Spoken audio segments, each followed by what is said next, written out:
कोई एक ऐसा मौका नहीं आता जब आवाम को लूटा नहीं जाता। खुसूसन पाकिस्तान में तो मौके से फ़ायदा उठाया जाता है, और ये फ़ायदा ज़ख़ीरा अंदोज़ भी उठाते हैं, मुनाफ़ाखोर भी उठाते हैं, और बाज़ औक़ात हुकूमत भी उठाती है। हंगामी इक़दामात के नाम पर यह फ़ायदा उठाया जाता है। ऐसा ही फ़ायदा रात गए कीमतें बढ़ाकर उठाया गया है। 55 रुपये पेट्रोलियम मसनूआत की कीमतों में इजाफ़ा किया गया है फ़ी लीटर, और ये कहा गया है कि सूरत हाल ऐसी है, ऐसी सूरत में अब हफ्तावार जायज़ा लिया जाएगा और कीमतों का तयन किया जाएगा। पहले 15 रोज़ के बाद ये जायज़ा लिया जाता था, लेकिन हंगामी तौर पर एक इजलास हुआ और उस इजलास में ये फैसला किया गया कि पेट्रोल की कीमतें बढ़ाई जाएंगी। पहले 30 से 35 रुपए की खबर आई, उसके बाद रात को 55 रुपए फ़ी लीटर जो है वो इजाफा किया गया है।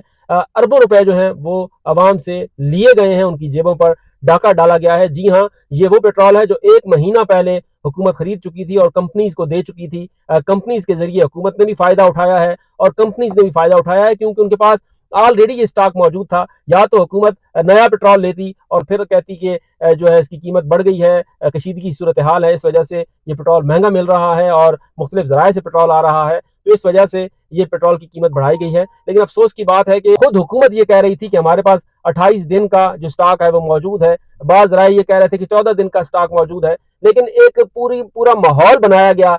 इससे पहले खबरें चलवाई गई, ज़राए से खबरें चली कि पेट्रोल की शॉर्टेज होने वाली है, मुतलका दीगर खबरें जो हैं वो चलाई गई मुख्तलिफ ज़राए से, इलेक्ट्रॉनिक मीडिया पर, सोशल मीडिया पर और प्रिंट मीडिया में ये खबरें आईं। और उसके बाद फिर वज़ीर आज़म मियां शहबाज शरीफ की ज़ेर सदारत एक आला सतही इजलास हुआ। उस इजलास में फिर ये फैसला किया गया।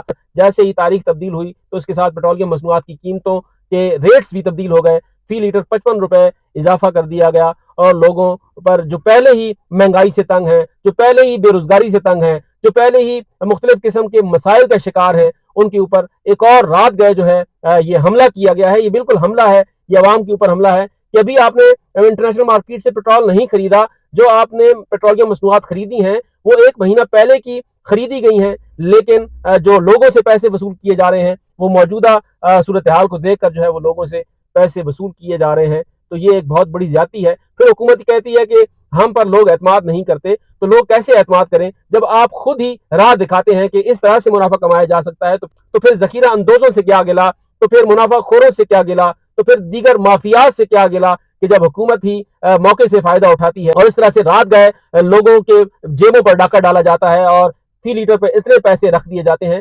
कभी ख्याल किया है कि एक आम मोटरसाइकिल वाला, एक छोटी गाड़ी वाला, वो किस तरह से गुजारा करता है, महीने के बाद उसकी सूरत हाल क्या होती है, वो किस तरह से अपना गुजर बसर कर रहा है? कभी वज़ीर आज़म या शहबाज शरीफ आपने कभी जाकर देखा है कि बाजारों में लोगों की सूरत हाल क्या है, इस वक्त अशियाए खुरोनिश किस तरह से मिल रही हैं, किस कीमत पर मिल रही हैं? काश के आप कभी बाजार में जाएं, कभी आप बगैर प्रोटोकॉल के एक आम आदमी की तरह मार्केट में जाएं और देखें कि उसकी क्या हालत है। चाहे वो छोटा दुकानदार है, चाहे वो गरीब आदमी है, गाहक है, वो किस तरह से गुजर बसर कर रहा है, किस तरह से उसके रोजमर्रा जिंदगी गुजर रहे हैं। इंतहाई अफसोस की सूरत हाल है। पाकिस्तान में पहले ही गुर्बत जो है वो काफी हद तक बढ़ चुकी है। जो सर्वे आ रहे हैं उनके मुताबिक पाकिस्तान में जो गुर्बत की शरह है वो तेजी से बढ़ती जा रही है, लेकिन उस गुर्बत के खात्मे के लिए कोई इकदामात नहीं उठाए जा रहे। लेकिन जो इकदामात उठाए जाते हैं उससे गरीब खत्म होता है, क्योंकि उसकी जो कुव्वत खरीद है वो शदीद मुतासिर हो रही है। मिडिल क्लास तो तकरीबन क्रश हो चुकी है, खत्म हो चुकी है। और सिर्फ मुआशरे में या अमीर तबका है या गरीब तबका है। अगर किसी भी मुआशरे में मिडिल क्लास खत्म हो जाए तो फिर उस मुआशरे में जो तरक्की का अमल है वो रुक जाता है। ये तजर्बा कहता है, ये दुनिया के माहिरीन इक्तिसादियात कहते हैं, ये बड़े बड़े फिलासफर कहते हैं कि जो मिडिल क्लास है वो रीढ़ की हड्डी की हैसियत रखती है किसी भी मुआशरे में। लेकिन अफसोस की बात है कि इसी मिडिल क्लास को निशाना बनाया जाता है, कभी टैक्सों के नाम पर, कभी पेट्रोलियम मसनूआत में इजाफे के नाम पर, कभी ज़ख़ीरा अंदोज़ी के नाम पर, कभी मुनाफाखोरी के नाम पर, कभी किसी और नाम पर लोगों को जो है वो इस तरह से तंग किया जाता है। अगर हुकूमत ऐसी ही पॉलिसियां बनाएगी तो फिर पाकिस्तान में तरक्की जो है वो नहीं होगी। वो हुकूमती अदाद शुमार में तो ज़रूर होगी, लेकिन अवाम जब तरक्की नहीं करेंगे, जब अवाम खुशहाल नहीं होंगे तो फिर मुल्क भी खुशहाल नहीं हुआ करते, फिर मुल्क भी तरक्की नहीं किया करते। इस सारी सूरत हाल में यह बात भी जहन में रहे कि मुल्क में अमन अमान की सूरत हाल भी जुड़ी होती है महंगाई के साथ, बेरोजगारी के साथ इस तरह की चीजों के साथ। तो पॉलिसी बनाते हुए कम से कम एक आम आदमी का जरूर ख्याल रखा जाना चाहिए, जो कि आज तक नहीं रखा गया।